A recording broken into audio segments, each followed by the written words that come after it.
The following is a hockey podcast out of Vancouver and Surrey, British Columbia. It'll only consist of a lot of puck talk and even more BS, or in actual words, banter and satire. Enjoy, and as always, go Canucks go. The Canucks made some big re-signings in free agency. They're capped out, but according to reports, they might not be done just yet.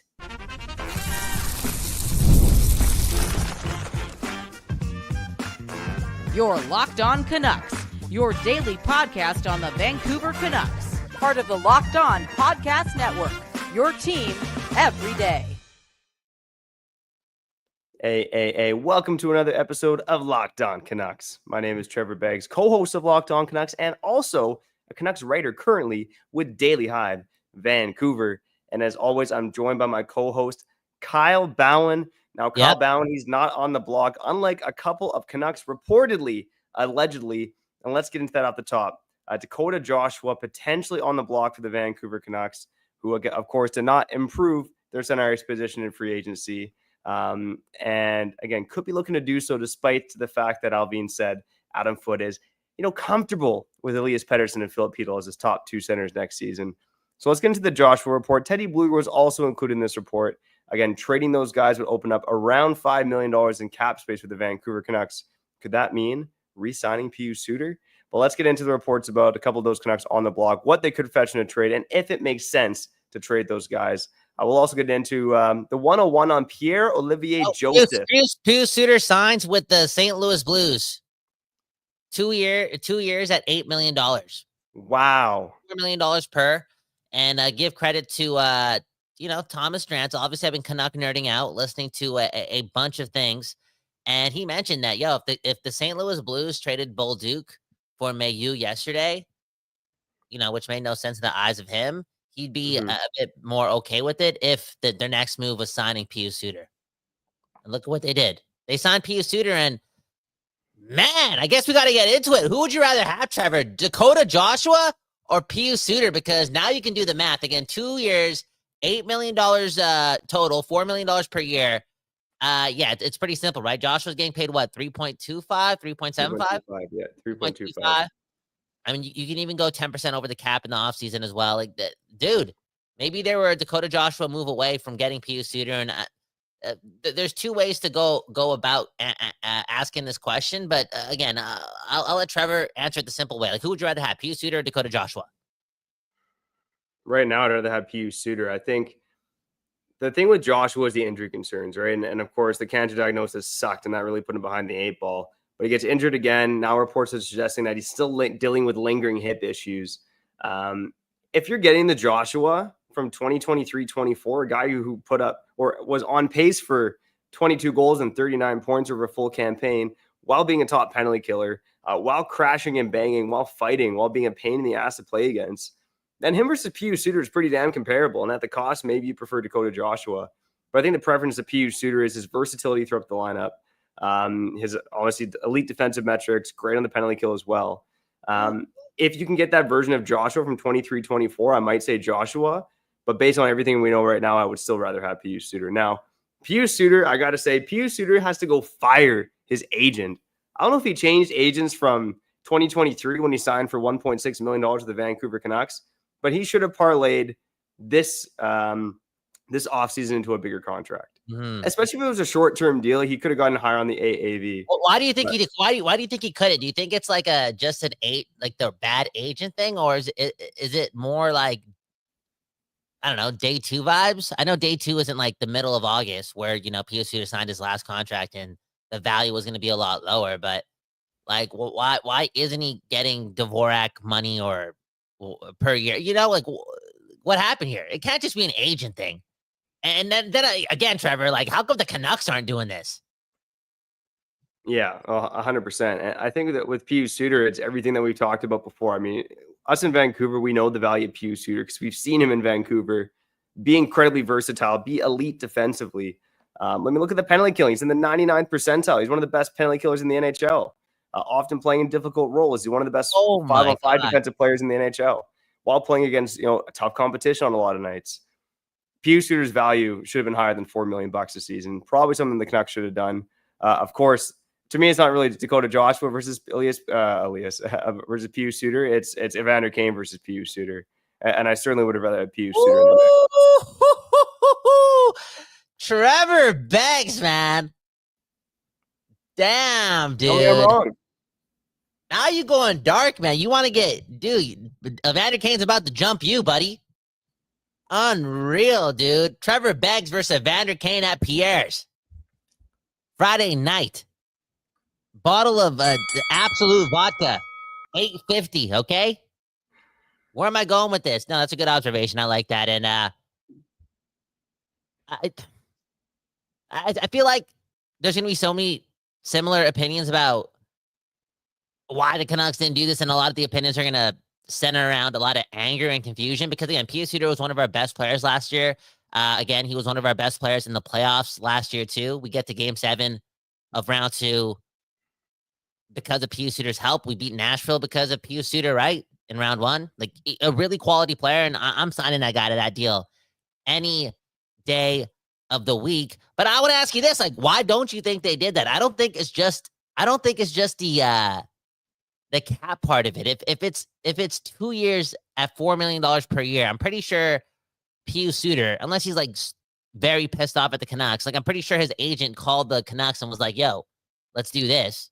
2 years, $8 million, $4 million per.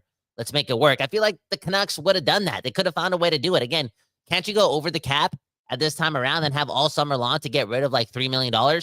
Right? It's not that hard. $4 million. It's not that hard. So in your eyes, be Patrick Alvin, why aren't you doing this deal?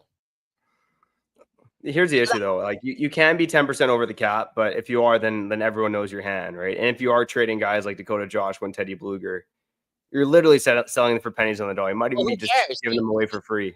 Keep Suter and then give Bluger away for free. Who cares? If Vegas is giving Marc-Andre Fleury away for free so they could go, win a Stanley Cup. You know what I'm saying? Who cares? Yeah, it's a fair point, I would say. Like even right now, I think the value for Dakota Joshua, if you're going to trade him, and I don't think Canuck fans want to hear this, it's probably a 5th or a 6th round pick, right? Like look at the Victor Arvidsson deal, right? 1 year left in his contract. I would say probably less value than Dakota Joshua, or they may be comparable. But again, he's got 1 year left. Dakota Joshua has 3 years left, right? So you're probably looking at a 6th round pick, I'd say, for Dakota Joshua. And for Teddy Bluger, probably in that same ballpark as well. Like you're really not getting anything for these guys. I mean, again, the move to keep Pius Suter here, again, a bit of a moot point now, but just in general, if you want to clear $5 million of space, go get another guy. You're trading these guys for pretty much nothing. And then you got to go trade assets again now, if the Canucks are going to use this avenue to go bring another guy in. So I'm not sure. Tell me, guys, does it make sense in your eyes to trade those guys for nothing, free up $5 million in cap space, and then go trade assets to get another player in here who's probably making around $4 to $5 million? Does that make sense to you? I mean, I don't think it makes sense right now, but maybe it does at like the end of September. Maybe it does at the end of like November, right? Maybe then you can like do some cap gymnastics to figure that all out. Because I feel as if you only do those moves right now if you can get a player guaranteed to be better than Pius Suter. And again, Trevor, like, go ahead and say what you want about his shooting percentage being high this year and, his stats being inflated and he's not going to score 24, 25 goals again, whatever, blah, blah, blah. Dude, I'm paying Pius Suter Pius Suter $4 million a year if he gives me 15 goals a year. That's how much I believe in Pius Suter. Like, he's a quality penalty killer. He's a smart player. He's versatile. He's low maintenance. And special teams, bro, they win you games. And he's good at it.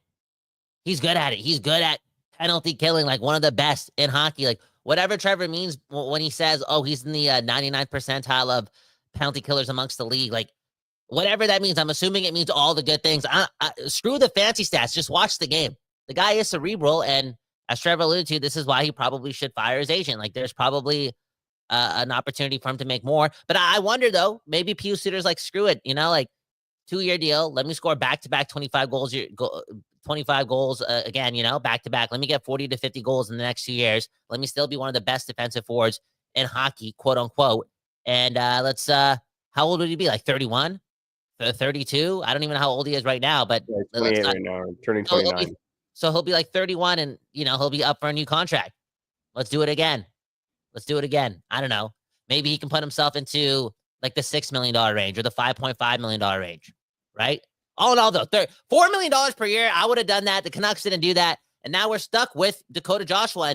And maybe we'll save the load of this debate for for the second segment of the show. But Trevor, and I want the commenters to get on this too. Like, I don't want this team to trade Dakota Joshua. Hey, I'm sorry. Maybe I'm hippy dippy right now. I'm 32 and a half years old. I'm not trading the guy that played really good for the organization, earned himself a raise, dealt with testicular cancer, had a slow start to his return because found his game, but then got injured, like a brutal hip injury that nobody really talks about in that game against Seattle, I believe, and, could never find his game again. Like, dude, you got to, come on, morally speaking, you keep Dakota Joshua, and if he does pan out, then I feel like there is some identity on this team that's a little bit different in comparison to other teams. I wouldn't say in the division, but compared to like the majority of teams, and you're talking about a lot of size, a lot of speed. I know it's in your bottom 6 or, to be kinder in your top 9, but there's some identity there with your forward group. Right now, there isn't much. I know your forward group, you want to score goals, but if we're not going to score goals, you might as well be big and strong and intimidating and forecheck hard and, bring something to the table. And I think Dakota Joshua deserves the benefit of the doubt. So yeah, let us know in the comments, because Trevor's saying, and Rick Dollywell saying that they might be shopping him, blah, blah, blah. They might want to get off his cap hit. A lot of us thought, maybe they're doing that to keep Pius Suter. Well, Pius Suter's gone to the Blues. I just feel like they got to keep Dakota Joshua just for the upside, but also, come on, man. We go trade this guy after he went through like so much last year. I know he's a millionaire and he's gotten through it and whatnot, but just give this guy the clean slate, man. The guy went through cancer, bro. Come on. Yeah. And again, you'd be selling absolutely low on him. And, he was on an upward trajectory until last season when cancers and injury hit. And if he can have a good offseason, a huge if he does have lingering hip issues, then he's a guy that cap it that you bet on, because there's not a lot of guys at his size who can skate like he can, who can kill penalties, who can give you 15 to 20 goals, like if that still is his potential. So let's know in the comments. Again, does trading Joshua and Bluger make sense to find a guy in that $4 to $5 million range who can either shore up your forward group or the center ice position?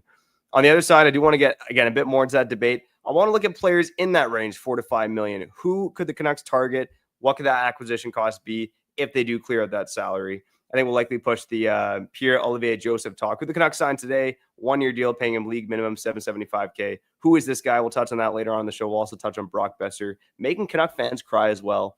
That's all coming up on the other side here on Locked On Canucks. Before we get back to the show, let's shout out our friends over at Monarch Money. Do you ever wish managing your money felt easier? With Monarch Money, it can.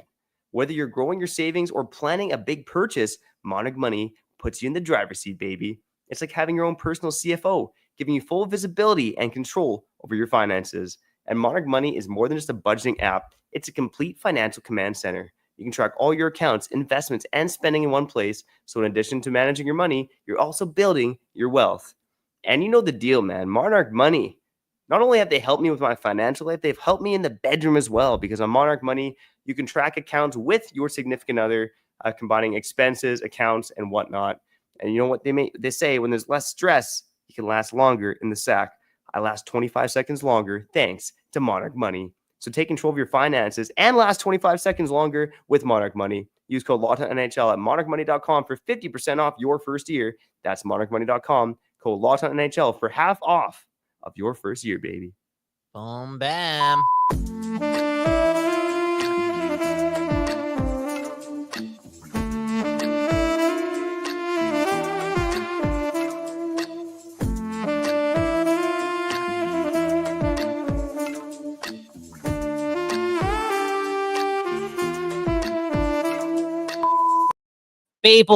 People, we back doing this, and that's talking about Pius Suter going to the Blues and the Canucks potentially trading Dakota Joshua. The Canucks also signed Pierre-Olivier I fail French, Joseph.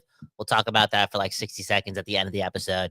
But so much going on in the comments, man. They're coming in and they're making me think, because people are a bit all over the place considering, all of the above. Olivia making me think, Suter is a third line center. I would, say he's the perfect third line center. Okay. Josh was a middle six winger. Both are great in their roles, but the team needs a second line center. I wonder, Trevor, if, again, the Canucks, Rick Dollywall saying Suter really liked Vancouver and was willing to give a discount. I wonder what that means. Would that have meant like 2 years at 3.75? I don't know.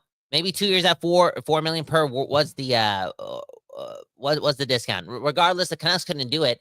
And I wonder if the Canucks couldn't do it because they have an internal budget and maybe they've capped out on the amount of players they want to pay $3.5 million and attaching that like price point to the value, right, of what they bring to the team. And they're like, you know what? We got to only make moves, like our next moves where we're like going outside of our budget have to be made only to get a legitimate second line center. Like Olivia's talking about, like, yo, we need a second line center. Like, do we need Pius Suter more than we need Aatu Ratu to pan out and potentially replace him in like 8 months? I know he's got like, maybe he can catch up again. Aatu Ratu, didn't this guy have like 8 or 9 goals, 7 goals in like 30 games this year? Yeah. Right? Yeah. So seven goals in 33 games. That's a 15 goal scorer right there. Right? So again, it's not that I'm trying to be like, I'm not trying to stroke off Alvin and be super optimistic about everything they're doing. I know we got to be critical here, but I just wonder if, again, because again, we all bitch and complain about like, pardon my language, we all complain about like, how much middle six guys this team has, and they got like all these guys making $3 or $4 million or $5 million, and they don't have a lot of star talent. What maybe they're just like, screw it, we're not spending another $3 million, okay, right? On I know Suter's really good, but we're not doing it because let's just plan for our next big move. Like the next time we make a big move involving a trade and involving moving pieces around, it involves a big time player as opposed to us going out of our way and our internal budget to bring Pius Suter in. Because again, Pius Suter saying he'll take a discount. The Canucks couldn't get up to 3.75. Maybe they didn't want to, Trevor. Maybe they didn't want to. Yeah, potentially, man. And again, the search for a 2C continues. I mean, look, Kyle, like you said, Aatu Ratu, he was on pace for like 17 goals is basically his goal per game rate over full 82. And he's young. He's definitely got potential to be that guy. Still definitely a risk by the Canucks at 1C, 2C, and 3C with Pettersson, Hedel, and Ratu, which again is why it's still a conversation. Like, should the Canucks trade Joshua and Bluger to clear $5.1 million in cap space? That would give them effectively $5.7 million in cap space to find another 2C. Now, Kyle, I'm kind of looking at guys right now in that salary range, and I'll just list off some names to see if any of them make sense to trade assets for. And I think I kind of know the answer here. But let's say around $5 million, there's Ryan Strome, there's JP Pajot, there's Jared McCann. Those are 3 names right there. All guys making $5 million. Rickard Rakell, not a center, but guy making $5 million as well, who the Canucks have been linked to. But like, to me, like McCann might be the most interesting one, but what are you really paying for McCann? It's probably your first round plus to get a guy like that into Vancouver. Plus you got to move Joshua and Bluger for free. Yeah, that's probably the only one I'm doing because McCann, I feel like he has like, I don't want to keep throwing out like the Sam Bennett thing. But I feel like Jared McCann is the type of guy in the playoffs to finish his checks and be an absolute piece of shit. And score some goals. So I think he gives you like that bravado that's worth, paying, doing a lot of maneuvering, making a lot of phone calls, trading assets for, boom, bam. But I'm just with the Olivia here. Like it's like someone like McCann or like, we've been shooting for like Barzal and bigger, but it's got to be bigger than Pius Suter for this team to go out of their way of their internal plan. And that's okay. That's okay. Okay? For real. I know the Canucks haven't won a Stanley Cup, right? And you normally see like Stanley Cup teams not being able to re-up on like their depth pieces that got them there. Right? But all in all, I'm not going to be punching myself in the face considering the Canucks probably could have kept Pius Suter, but they didn't. It is what it is, and I'm aboard in the Atu trade. It is what it is. Let's go. Let's see what this guy can bring. And again, Trevor, I'm aboard on this. Yo, Dakota Joshua will have a bounce back season. Okay, and I woke up this morning, I heard the reports, and I'm like, yo, like we're gonna trade Joshua to keep Suter. And I was thinking, like, yeah, I'd rather have Suter, but I was feeling a little like empathetic, sympathizing towards Dakota Joshua. Anyways, let's get to this comment because it's making me think, and I want to poke the bear. Okay, Trevor, I want to see what type of person you are. Okay, here on Locked On Canucks. This comment came from James Moore. Don't Google James Moore. Please don't Google James Moore. Thanks for the comment, James Moore. He's saying Joshua has fallen off. He is not a big hitter or an intimidating fighter. Maybe it's bad karma, but it's not show friends. It's show business. So again, I don't want to trade Dakota Joshua because he worked his ass off. He earned himself a contract. He was pretty good in the playoffs. He helped us win one game. Yeah, out of our 7 games, Dakota Joshua, like he was like, I see his value was like, yeah, he helped us pick up like 1 or 2 wins. He was good. Again, Pettersson was nowhere, and Joshua had to score a game winner here and there. He scored in game 1 against Nashville, right? All in all, he does his thing. Again, he also breaks his hand in a meaningless game against Chicago. People look at that being stupid. Like, again, before the playoffs started, that's what happened with Joshua, right? But he did that because he was defending Connor Garland. Right? Okay. Thank you. And again, this guy goes to testicular cancer, gets through it, battles through it, isn't able to like train the way he's supposed to train. Obviously, he was going to suck last year. And then when he was finding his game, like out of all the injuries, it's a hip injury. Dude, that's huge. So I don't know. Again, I understand he's making 3.25, but the best of Dakota Joshua, he adds identity to this team. I think it's not hard for him to reach that value of his contract. I still think there's ways for him to give us more than 3.25. And Trevor, like, I again, decent penalty killer as well. I'll throw that in there. But just yeah, the identity. Like, I'm kind of looking forward to having. Maybe I'm like looking too deep into the playoff picture side of things, but it's like DeBrusque, Dakota Joshua, Drew O'Connor, Evander Kane. That's a little bit of something. A little bit of something that's a little different compared to Kiefer Sherwood, you know? Just like, and I'm just talking about the size too. Like, yo, I don't know, it's something. It's something. Yeah, there's intrigue there. And to James Moore's comment, I mean, yeah, sure, he's not the biggest hitter, the most intimidating fighter. He's kind of like Kiefer Sherwood. He piles up a lot of volume hits. But not really many bone crunching hits you can think of. But there really aren't a lot of players in the league that deliver these jaw dropping bone crushing hits that we think of, right? It just doesn't really happen that much anymore.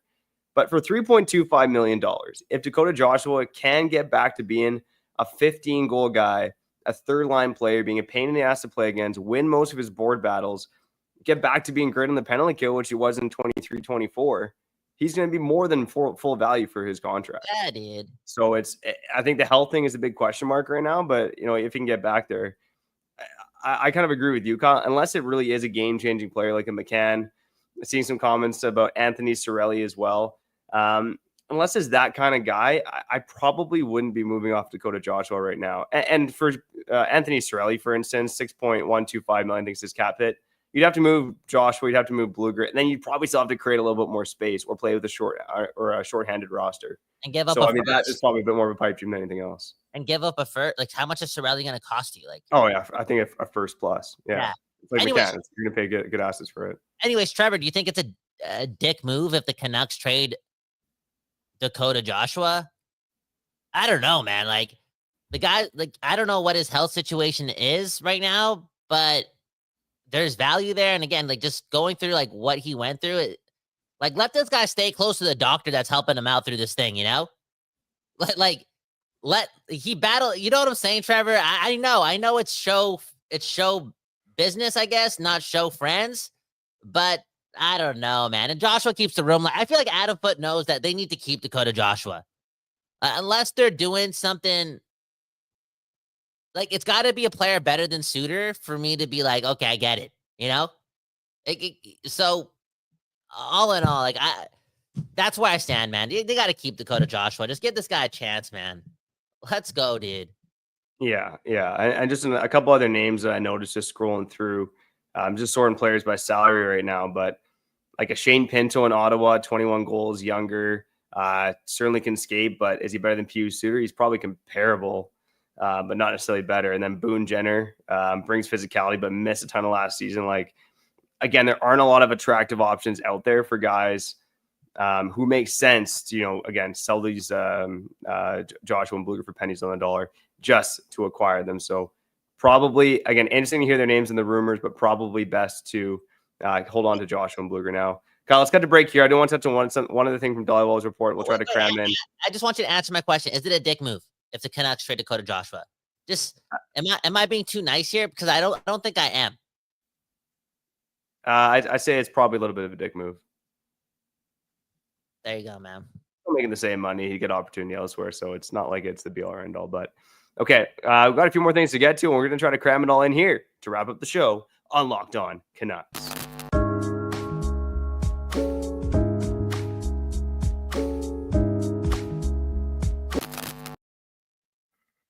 People, we back doing this, and that's talking about your Vancouver Canucks. A lot going on. It's the offseason, and a lot of you with us today on the live side of things. Hit the like button, subscribe to the channel, and, let your friends know, man. Beggsy and Bhawan talking the Canucks, and you could benefit from, listening to us. Okay, that's saying too much, okay? I try to tell that to my girl, like, yo, just come on. Like, when she's going through something, just like, listen to me. She's like, I don't want to listen to you. Like, why don't you listen to me? It's like, what? I thought you needed advice. I don't need advice. I just need you to listen to me. So, Trevor, you want to save me here? You want to just take it away? Dude, whenever I need advice, I call you, buddy. Yeah, just take it away before I talk more ish about my beautiful girlfriend, okay? Just All right. So I do want to get into some tidbits from Dollywall's report that included Joshua and Bluger being on the block. But let's get to Pierre-Olivier Joseph quickly. So the Canucks signed him. League minimum deal is $775K. He split last season between St. Louis, where he played with his brother Matthew Joseph, and the Pittsburgh Penguins, the team who originally drafted him. Ironically, he was picked up by Pittsburgh to replace Marcus Pettersson after they traded Marcus Pettersson away. I mean, look, this is a guy that was a first-round pick in 2017, has not lived up to the billing. Had a pretty terrible season last year in terms of just metrics and production. I think he had 3 assists in 47 games, if I'm not mistaken. But again, he's going to provide some depth. He's 6'2", 185, so tall, but a bit on the lighter side.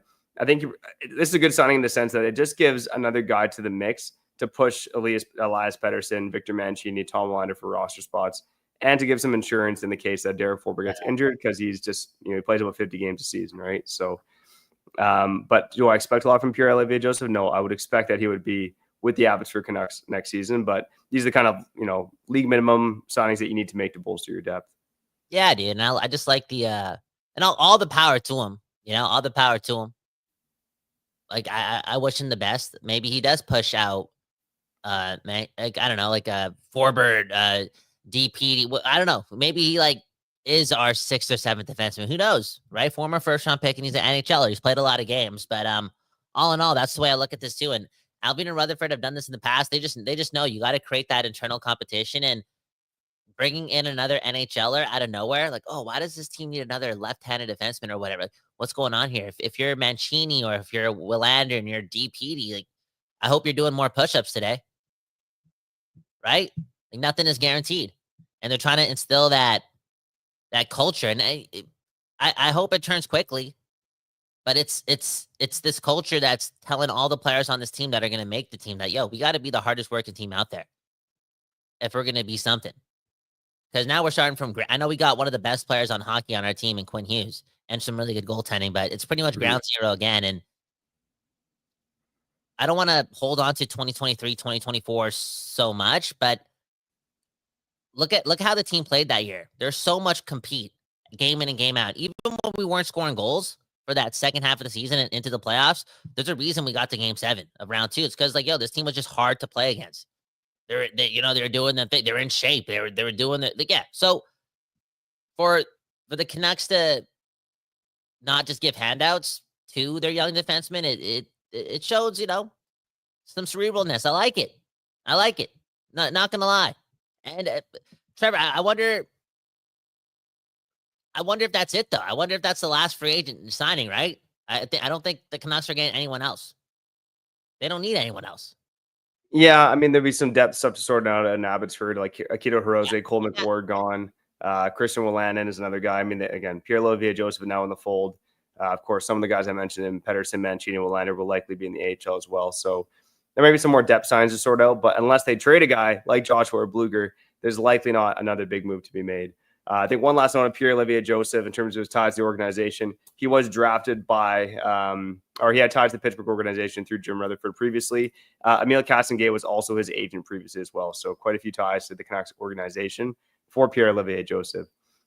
Today, Brock Boeser spoke to the media, talked about how really in the final hour, the Canucks circled back and called him, and he had just told his agent, I want to stay in Vancouver, get the deal done. Now, what to me was more interesting was the report from Rick Dhaliwal, which kind of blew my mind, to be honest. Rick Dhaliwal was reporting that the reason the Canucks circled back on Brock Boeser was because they lost out on Christian Dvorak. What? Are you reading that right? You got your glasses on? Have you had your 6 cups of coffee? I listened to the report, man. That's basically what he was saying. The Canucks again were deep in talks on Christian Dvorak. That was the reason why he got a higher AAV with Philly. Basically, the Canucks bid them up. And apparently, once Christian Dvorak decided he was going to Philly, they circled back on Brock Boeser, which, again, I'm taking this report with a massive grain of salt, but this is something that just not only made me raise my eyebrows, I felt like my eyes rolled in the back of my head and went, what the hell is going on? Because, again, this Canucks management team, I think, got a lot of credit. Not everyone loves it, of course, but it got a lot of credit for getting Garland, Demko, and Boeser signed to, I'd say, reasonable contracts. You could nitpick a little bit, but overall, I'd say they're pretty good contracts. But the fact that they circled back to Brock Boeser because they lost out on Christian Dvorak, to me, makes me want to scratch my head. I mean, I don't know, man. Yeah, I don't even want to believe that or go there, to be honest. That's dark. That's dark. If that's true about Canucks management. I don't even want to talk about it. Okay, I want to mention one more thing, Trevor. If you have to go, just go. But I kind of want you to stick around just because I just want to, again, end on a positive note. Okay, let's swim in the ocean or read a tweet. And, man, one love to Thatcher Demko.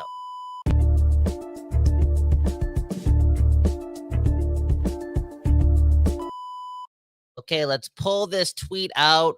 Where I thought I had this tweet out. Anyway, it's coming from Jeff Patterson. Okay, Jeff Patterson saying that well, I guess Demko was on TSN 1050. All right, TSN 1050. What's he doing? Is that Toronto? It's just Toronto.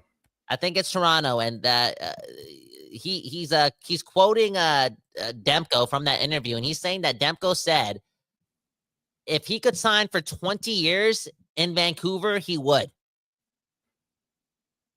That is something. That is something. Thatcher Demko. Thatcher Demko loves this.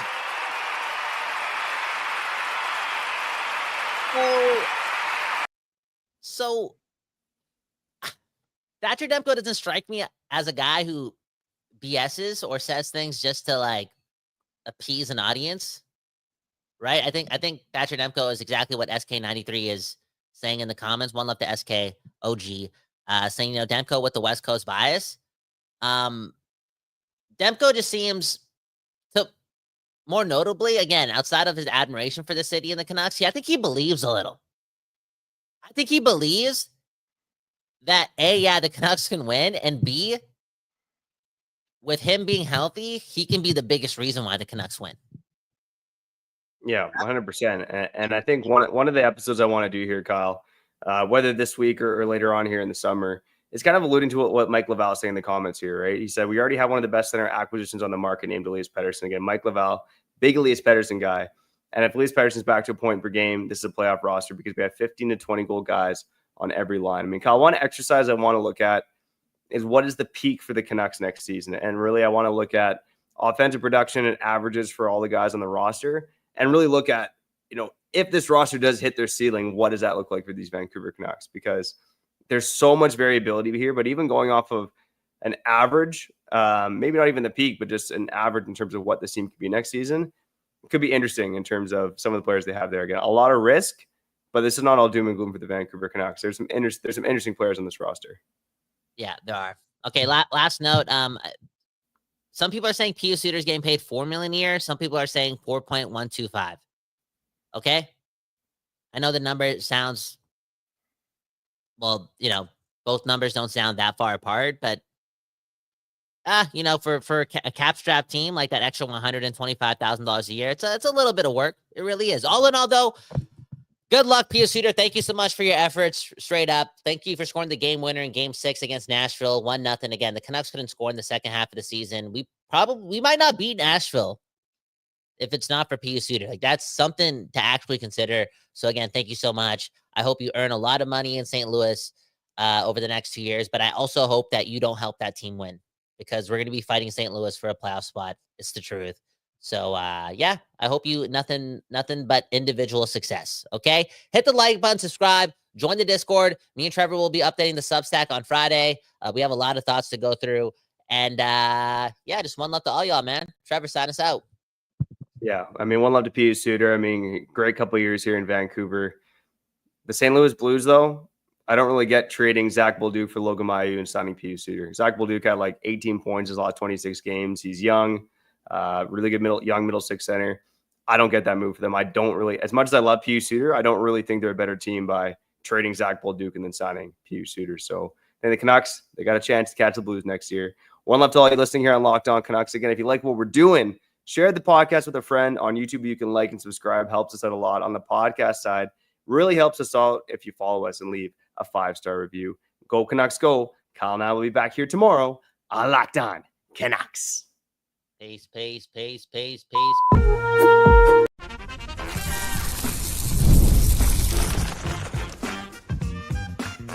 You're Locked On Canucks, your daily podcast on the Vancouver Canucks. Part of the Locked On Podcast Network, your team every day.